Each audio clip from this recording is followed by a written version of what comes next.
So when Binance recently reduced some of their functions on the app for Singaporeans, it has become a cause of concern for me because I did have some crypto in Binance. And yes, I do keep my crypto in an exchange because I use them frequently for different purposes. So the reduce of the functionality led me to search for another exchange to use, and in this video, we're gonna cover that exchange.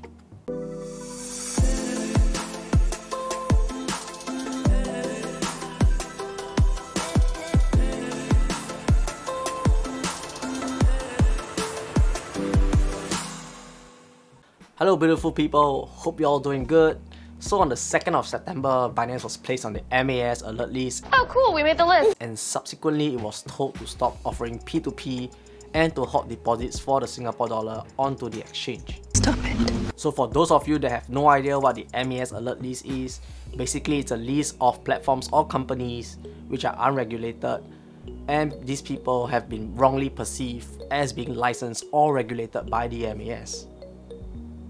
But nonetheless, there are many other exchanges out there that are available for you to explore, but currently my favorite exchange is Huobi. Huobi has both an app and a web version, and both works pretty well. I use mainly the web version for transactions like Huobi Earn, grid trading, etc. And the app is mainly when I need to do transfers from the exchange to the Huobi wallet for node voting.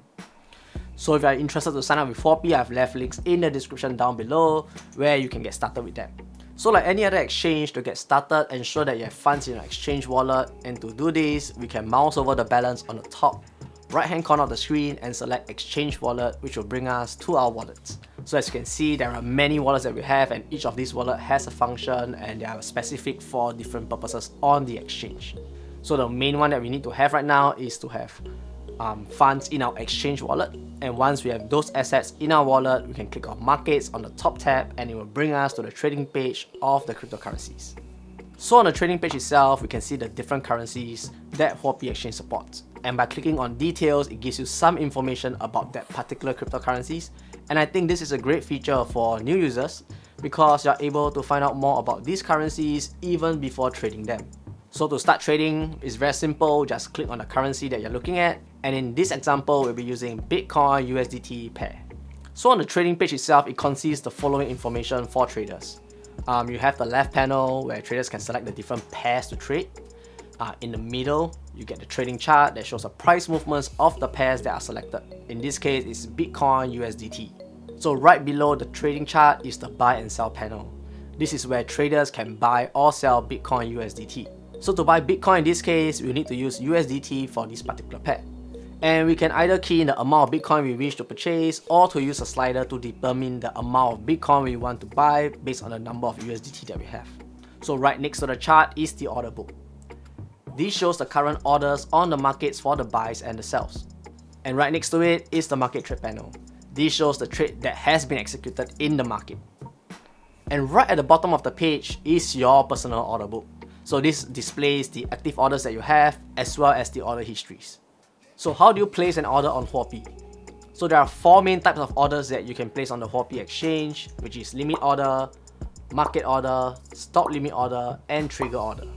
Limit order is an order to buy or sell a cryptocurrency at a specific price or a better price. In this case, a buy limit can only be executed at the limit price or lower, and a sell limit can only be executed at the limit price or higher. However, by using this order, it does not guarantee that your order will be executed because it depends on the price fluctuations. Market order, on the other hand, is an order to buy or sell the cryptocurrency at the market's current best price available. These will typically ensure execution but will not guarantee a specific price that you might be looking at. Next, we have stop limit order, which is an order to buy or sell cryptocurrencies that combines the features of both a stop order and a limit order. When the stop limit price is reached, the stop limit order becomes a limit order that will be executed at a specific price or better. Lastly, we have the trigger order, which is an order where traders can predetermine the trigger price and the market price. A market order will be placed automatically when the predetermined trigger is hit. So for example, if we place a trigger order to buy Bitcoin at 45,000 USDT, and when the price hits 45,000 USDT, a market order will be placed to buy Bitcoin. However, I think I should point out that trigger orders might not necessarily be triggered as it's affected by a few things like price restrictions, account balances, delisting of trading pairs, systems upgrade, etc. So let's talk about the trading fees on Huobi. The trading fees on Huobi is at 0.2%, and by holding Huobi token, it will reduce your fees as well. So currently my trading fees is at 0.16%, and I have roughly about 200 Huobi tokens. So these tokens can be used to offset your fees for your trades, amongst other functions on the platform itself. And I've also done a video on the uses of Huobi token. I'll leave it in the card above so that you can check it out. So that's the end of today's video. I hope this gives you some insights of how to use the Huobi exchange, the different type of orders that you can use. I hope that you guys find this useful.